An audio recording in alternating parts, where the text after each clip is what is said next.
Recordar a nuestros maestros, un programa para reflexionar problemas de nuestro tiempo a la luz de los grandes pensadores.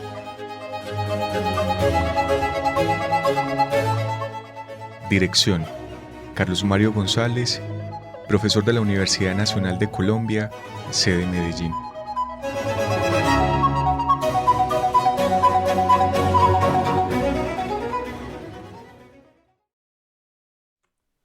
Buenas noches, un saludo para cada uno de los oyentes de este programa radial Recordar a nuestros maestros. Les habla Daniel Felipe Garavito Rincón y en nombre de la Fundación Cultural Entre Líneas y del equipo coordinador de la EMS Entre Líneas, queremos agradecer a quienes hacen posible este espacio. En primer lugar al profe Carlos Mario González Restrepo, que dirige este programa de radio, a Jorge Benjumea, a la emisora de la Universidad Nacional de Colombia, a Inti Salud, a la Fundación Confiar, a ilibros.com, al pie de la letra y a la librería Entre Líneas. Sin más, queridos oyentes, queremos darle las gracias a ustedes que nos acompañan en esta emisión y esperamos que disfruten de este programa y nos acompañen todos los lunes en el mismo horario.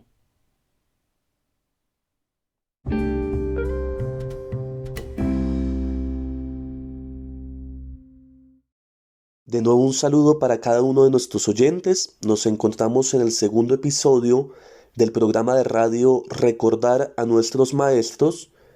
que se encuentra en el primer ciclo del año que hemos denominado Pensar la actividad de la Escuela de Pensamiento Crítico Maestros de la Sospecha, y que precisamente busca continuar la reflexión que empezó en el programa de radio anterior en torno a los elementos esenciales de nuestra actividad, de la actividad conjunta que adelanta la EMS Entre Líneas, y que recordamos está abierta a todo aquel interesado en este proceso de formación colectiva. Entonces, por esa razón, en esta ocasión he querido ofrecer una reflexión que permita comprender tres de los elementos indispensables para emprender una labor formativa que se ancle en lo más profundo del ser humano, es decir, una labor formativa que logre encontrar lugar en nosotros como un verdadero punto, como un verdadero eje de transformación individual y colectiva. En ese sentido, esos elementos que bien podrían ser entendidos como una posición subjetiva o como disposiciones de ánimo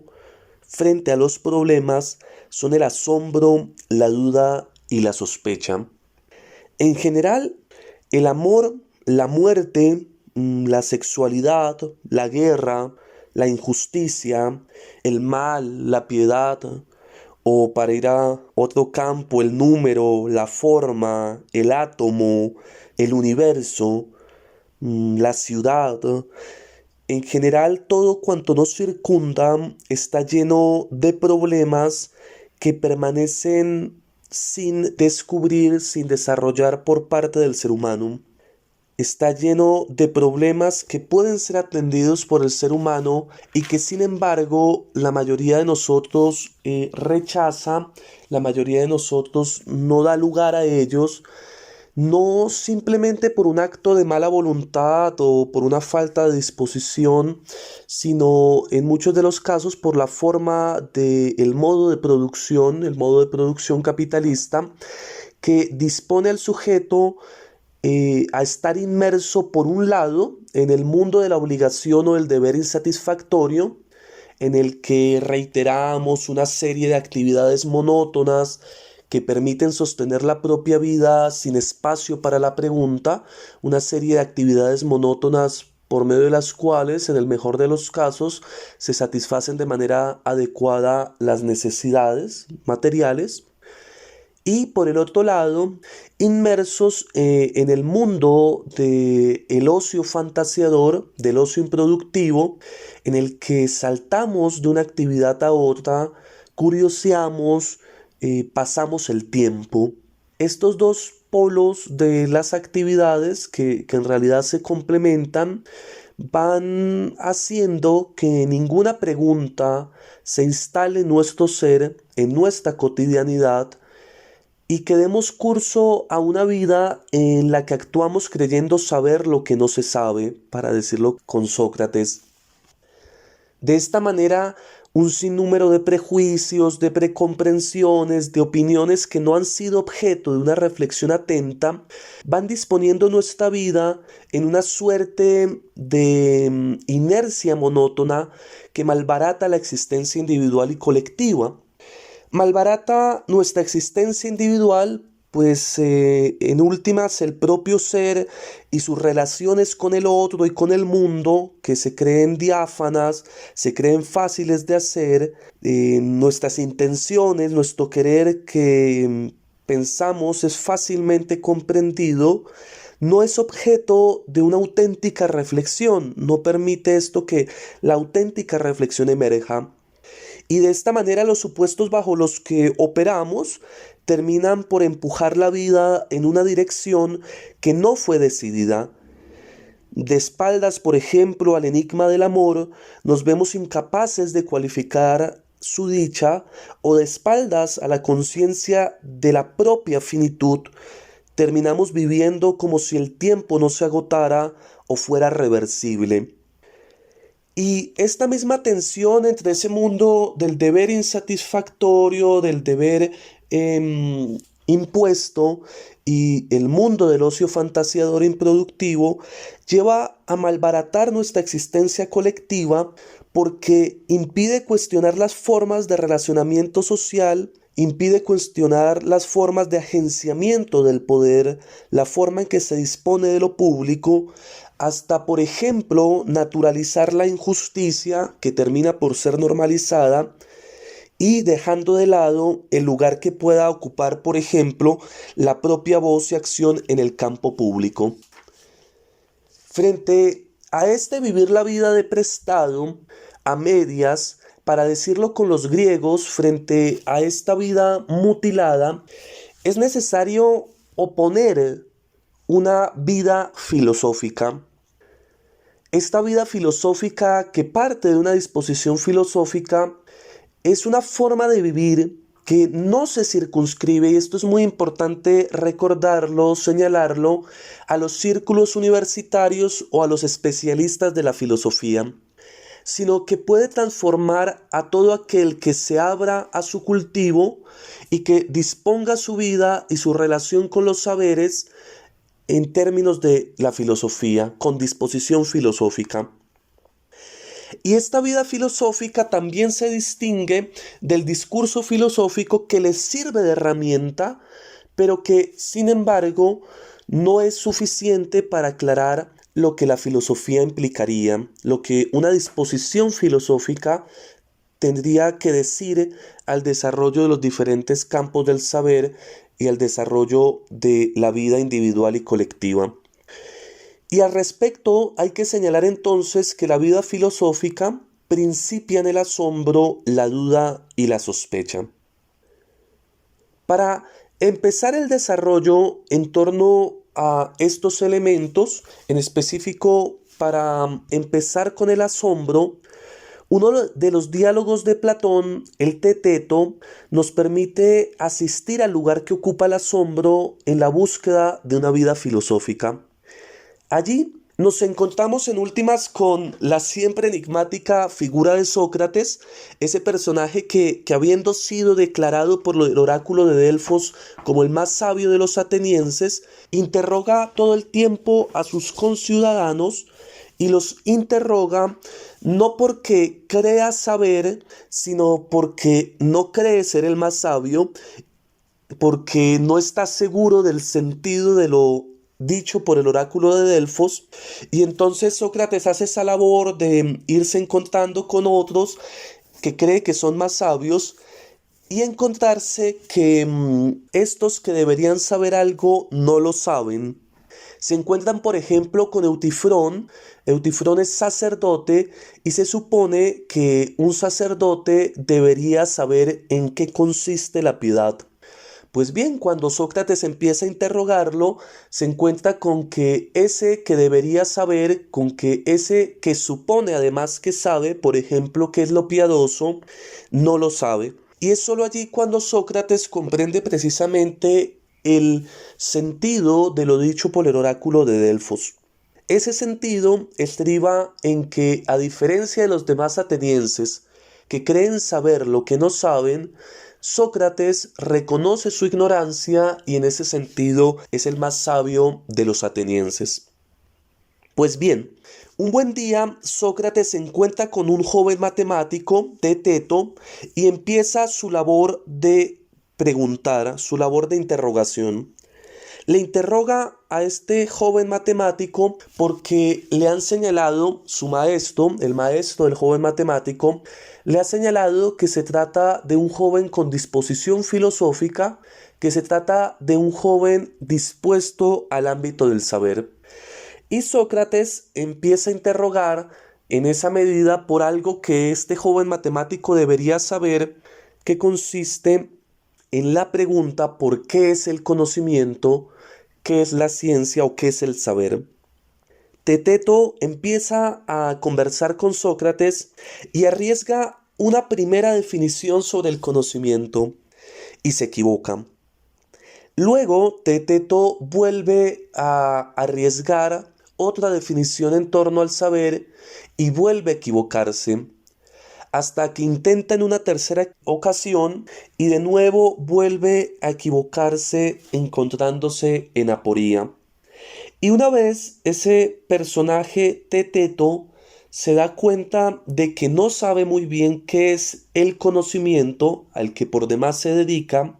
lanza una afirmación que dice más o menos: por los dioses, Sócrates, que cuando pienso en todas estas cosas no puedo sentir sino vértigo. A lo que Sócrates responde: razón tenía tu maestro en afirmar que tienes disposición filosófica, pues el asombro es el principio de la filosofía. Detenernos en este breve apartado nos permite caracterizar la que sería quizás la primera disposición que habría que cultivar para abrir una formación auténtica. Y esa disposición es la del asombro. El asombro parte, como en el caso de Teteto, de reconocer que lo más habitual, lo más familiar, lo más cotidiano, resulta, si se atiende a ello, inhabitual, extraño, poco familiar. Este joven matemático que habitualmente se dedica al conocimiento, que le es familiar las formas de la razón, el discurrir, se encuentra, apenas empieza a conversar con Sócrates, con que el ámbito del conocer, del saber, le resulta absolutamente infamiliar, poco familiar, inhabitual y extraño. Este reconocimiento es un reconocimiento a su vez por parte de Teteto de su propia ignorancia. Que sea un reconocimiento de su propia ignorancia quiere decir que en Teteto se instala un no saber y que ese no saber hace parte del asombro. Y de manera consecuente, porque esto no es sin consecuencias, esa ignorancia, ese reconocimiento de lo más inhabitual y lo más extraño, lo pone en una situación de vértigo, es decir, lo desequilibra. Desequilibra su posibilidad de seguir pensando, lo desequilibra incluso para el ámbito del vivir y hace, y esto es también muy importante, que emerja auténticamente la pregunta. Y si decimos con Heidegger que toda pregunta es una búsqueda, entonces el asombro va cerrando en Teteto la posibilidad de que no sea puro desequilibrio, puro vértigo, ese no saber que se ha instalado en él, sino que empiece la búsqueda auténtica de aquello que resulta más enigmático. Esta disposición al asombro que reconocemos en Teteto y que es tan preciso y a su vez tan difícil cultivar en el ser humano, se distingue, y esto es importante decirlo, del pasmo. Ese pasmo que se extiende en nuestra sociedad, que se extiende en la medida de que carecemos de herramientas simbólicas para poder intentar ese proceso y esa búsqueda, en la medida de que carecemos a veces de las formas para hacer frente a ese vértigo de una manera ingeniosa, y que nos encontramos desprovistos de cualquier herramienta simbólica, de tal manera que llegamos a descreer de la posibilidad de resolver esos enigmas y además de trabajar sobre ellos. Cuando en el sujeto se instala el pasmo, que es puro vértigo sin búsqueda, no hay posibilidad de emprender algún camino en el ámbito de la formación, sino que todo resulta un enigma y un no saber, en muchos de los casos angustiantes. Pues bien, el cultivo del asombro, por el contrario, y como lo decía, habilita el proceso de aprendizaje auténtico, que no quiera ser tampoco un simple llenarse de información erudita, pues como decía Heráclito, mucha erudición no enseña comprensión. Disponerse entonces a pensar lo más asombroso constituye quizás la primera disposición que abre el campo de un tratamiento filosófico de la vida y del pensamiento. En segundo lugar, nos podemos fijar en eso que de alguna manera tiene más acento en la filosofía moderna, pero que atraviesa también toda la historia de la filosofía, y es la duda. Bien dice Kierkegaard a su vez que toda filosofía principia en la duda,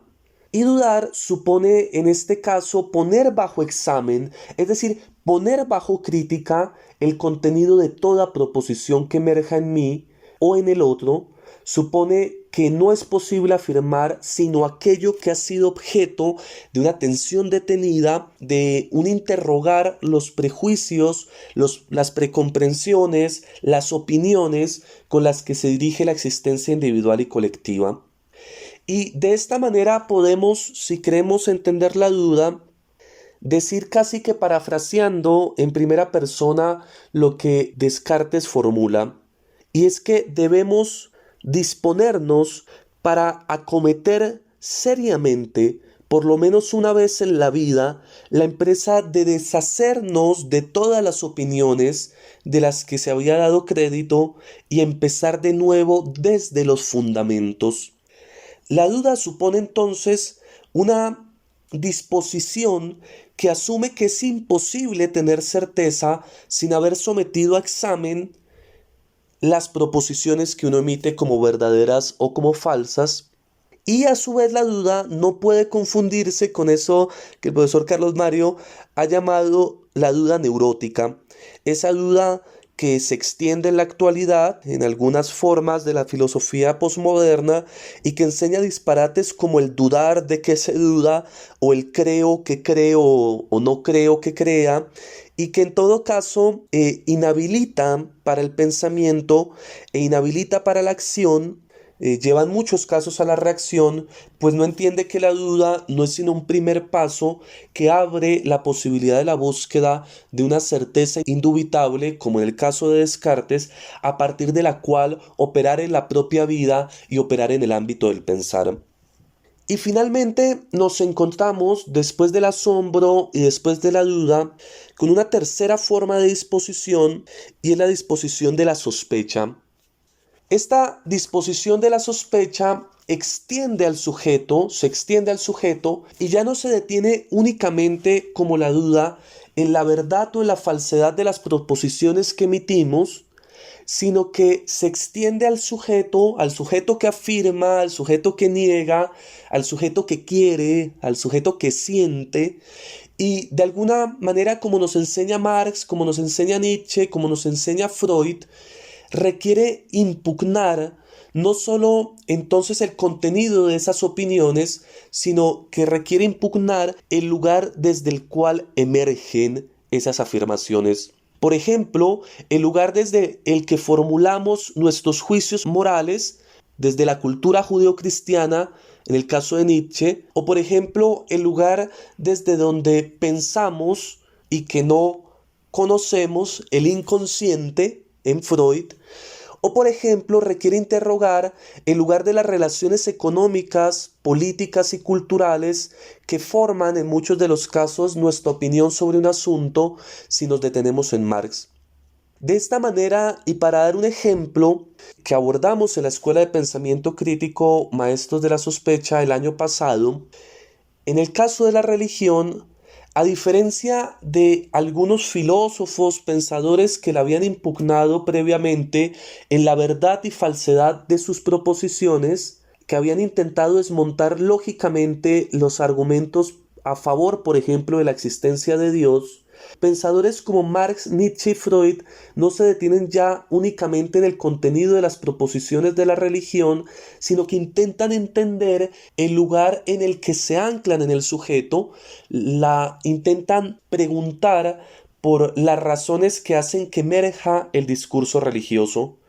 las razones políticas y culturales y sus consecuencias en el plano, por ejemplo, del pensamiento de Marx, requieren interrogar la propia relación con la infancia, la propia relación con el desvalimiento, en el caso de Freud, o requieren interrogar la cultura judeocristiana, el impacto también de algunas formas de la cultura griega en la tradición occidental por parte de Nietzsche. Estos tres elementos que hacen parte de la disposición que sería la disposición de una vida filosófica, solo pueden ser aprendidos si, como dice Pierre Hadot, nos ejercitamos en ellos. Y este ejercicio, para decirlo con los griegos y también de manera laica, es un verdadero ejercicio espiritual. Un ejercicio que supone cultivar el asombro, cultivar la duda y cultivar la sospecha para lograr que la propia vida se transforme y se transforme cualificándose, que esté en un continuo proceso de cualificación que permita hacerla en todo caso más dichosa. Y en ese mismo sentido, siguiendo a Pierre Hadot, uno podría decir que existen diferentes ejercicios para lograr que estas tres disposiciones se anclen en nosotros. Y por lo menos dos de ellas constituyen el objeto de nuestra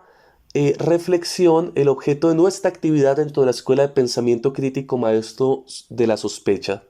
La primera es la disposición o el ejercicio de la lectura.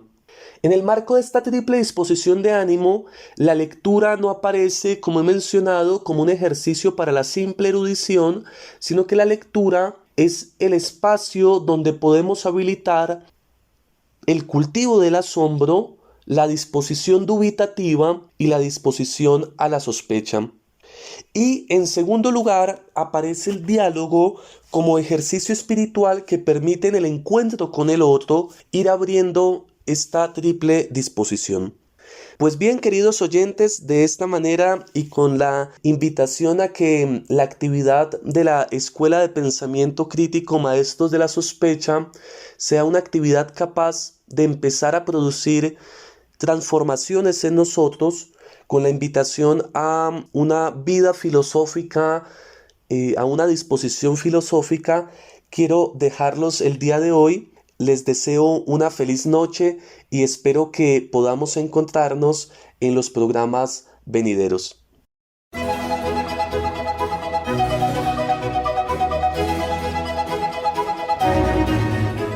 Recordar a nuestros maestros, un programa para reflexionar problemas de nuestro tiempo a la luz de los grandes pensadores.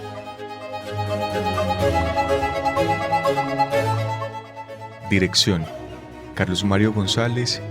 profesor de la Universidad Nacional de Colombia, sede Medellín.